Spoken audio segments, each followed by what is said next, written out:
Good evening and welcome to World Talks here on TVP World, where every word matters. I'm your host, Diana Skaya. Bulgaria's center-right GERB party, led by Boyko Borissov, is in the lead after a parliamentary election on Sunday, according to the exit polls.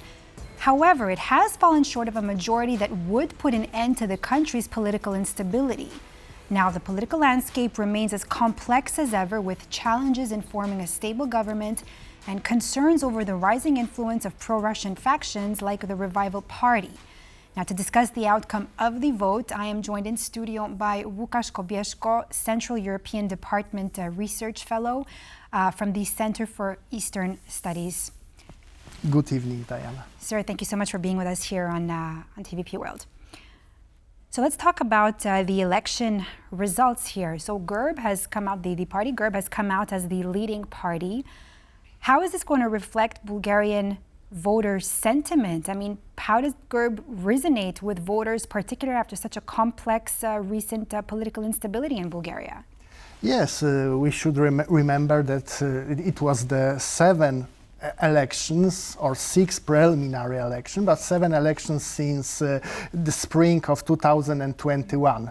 So we have a deepening political crisis in Bulgaria, deeply political crisis with creating a stable executive power. There is no simple answer to that, why it was happened. In Bulgarian language you have some national phrase called "Tuka je taka." It's mean, well, it's Bulgaria here, just it is. So maybe there is a very simple explanation of that, but in the second you have a very big tension between 2 main political actors in Bulgaria.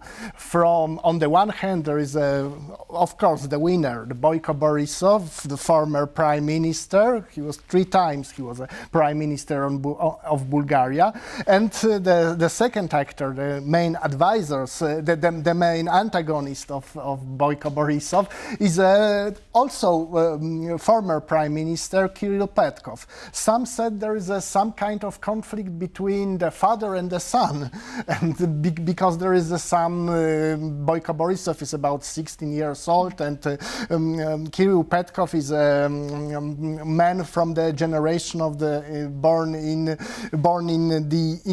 beginning of 80s. At the beginning of 80s, he studied in the Harvard University. He was in Canada and long time, and he's have a very different vision of politics than Prime Minister Borissov had. There is one factor, and there is a strong personal tension between them, led to incompatibility to creating a government and a majority government. So there is one explanation. The second explanation is, of course, as you mentioned, the rising power of the rising influence of pro-Russians, the Revival Party. For example, the Revival Party, which is now, after this election, is a 3rd party in the parliament.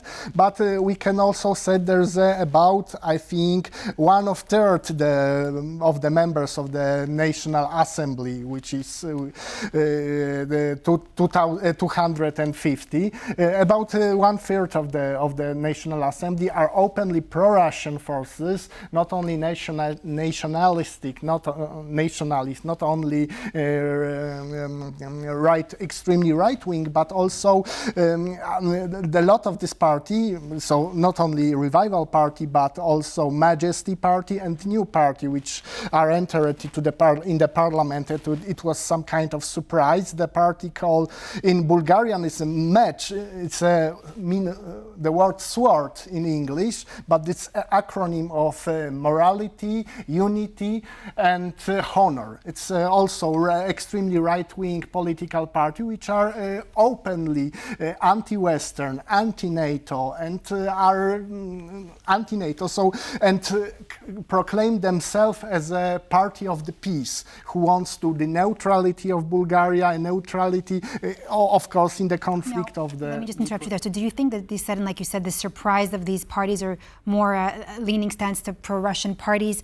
How could they impact Bulgaria's foreign policy moving forward? I mean, we're seeing probably a similar pattern with Moldova, and now, I mean, let's go to the South Caucasus and Georgia, for instance, as well. How do you see this impacting Bulgaria's? Well, in Bulgaria, you have now the situation that the ad interim government are in power, interim government which are created by the president Rumen Radev. So there is no direct influence on that, on the Bulgarian stance as a NATO ally, as a Bulgarian, as a member of European Union and North Atlantic Treaty, of course.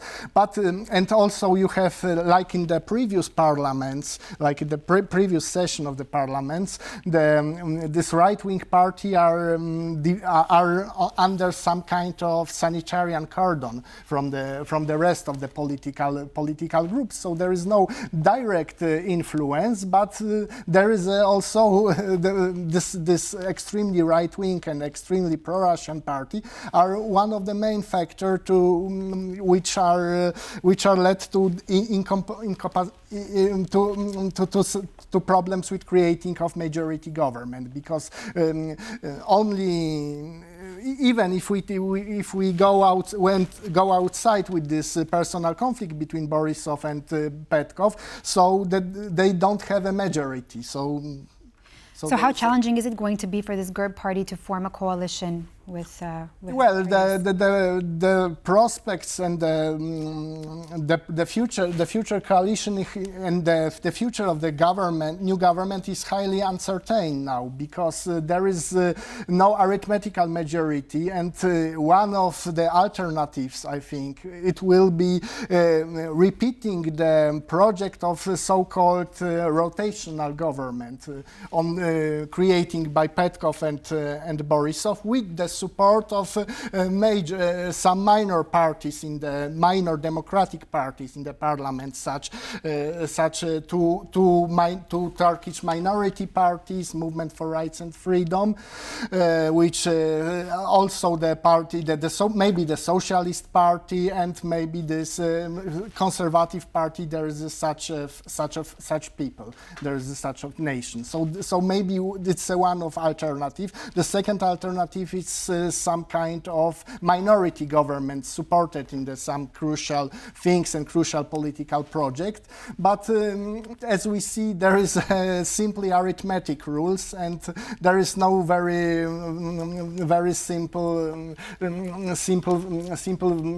vision and presentation of this future government. So, I mean, you mentioned that Bulgaria has been through seven. Correct me if I'm wrong. 7 elections in just 3 years. That's a bit intense. Now, what reforms is it going to take to break this Bulgarian election cycle?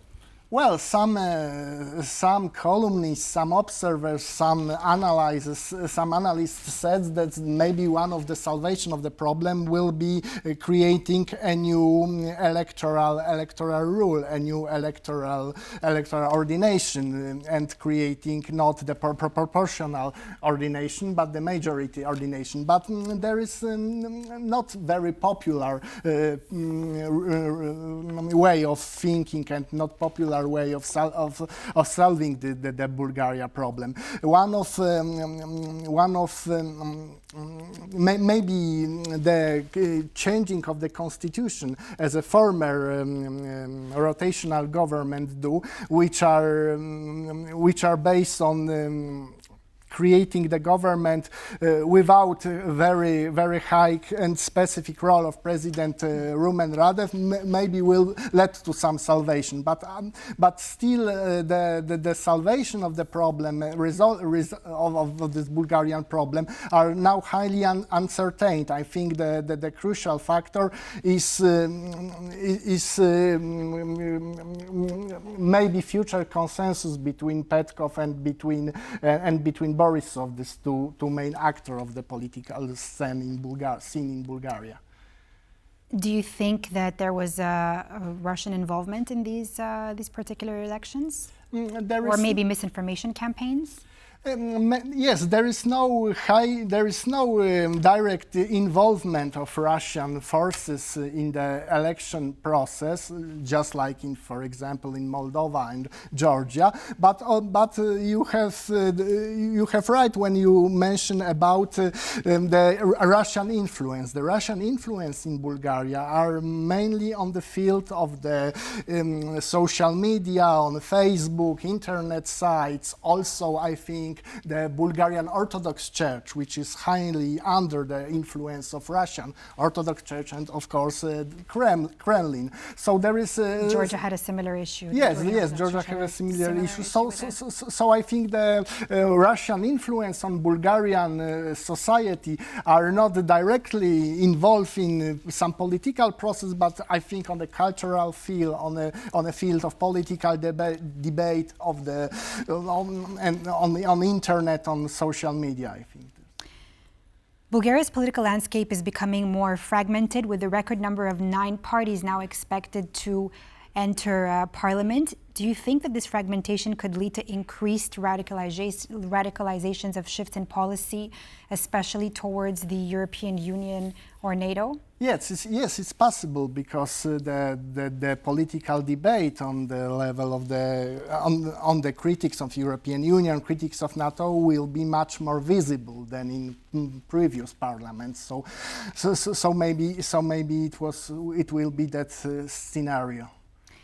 Now, looking forward in the future, what are the main challenges that Bulgaria's new government is going to face in terms of uniting such a divided parliament?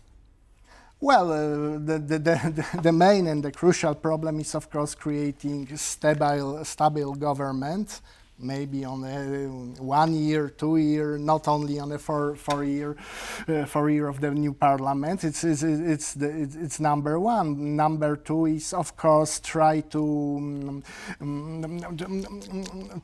make a compromise between this lot of political parties. And I think the third point is, of course, fighting with the Russian influence, of course, in social media, in the also parliamentary debate on the side of these radical parties. What about corruption, economic challenges? Yeah, corruption is some kind of Achilles foot of Bulgaria since long time, since years, and I think there is also no clear and no mono-casual salvation of this problem.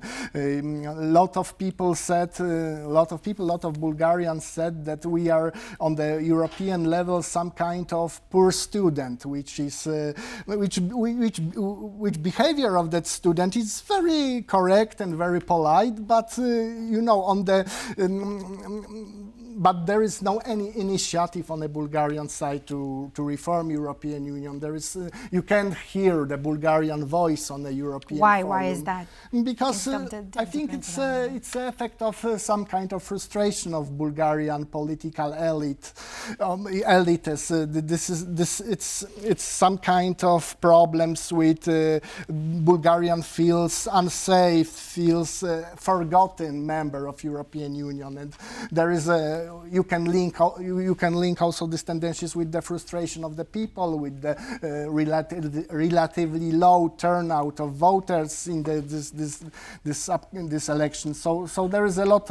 I think it is a split of lot of problems. So. Łukasz Kobeszko from the Central European Department, thank you so much for being with us here today on World Talks on TVP World, for your insight on Bulgaria and the unfolding situation. Thank you very much. And that's all for this edition of World Talks here on TVP World. I'm Diana Skaya. Thanks for watching.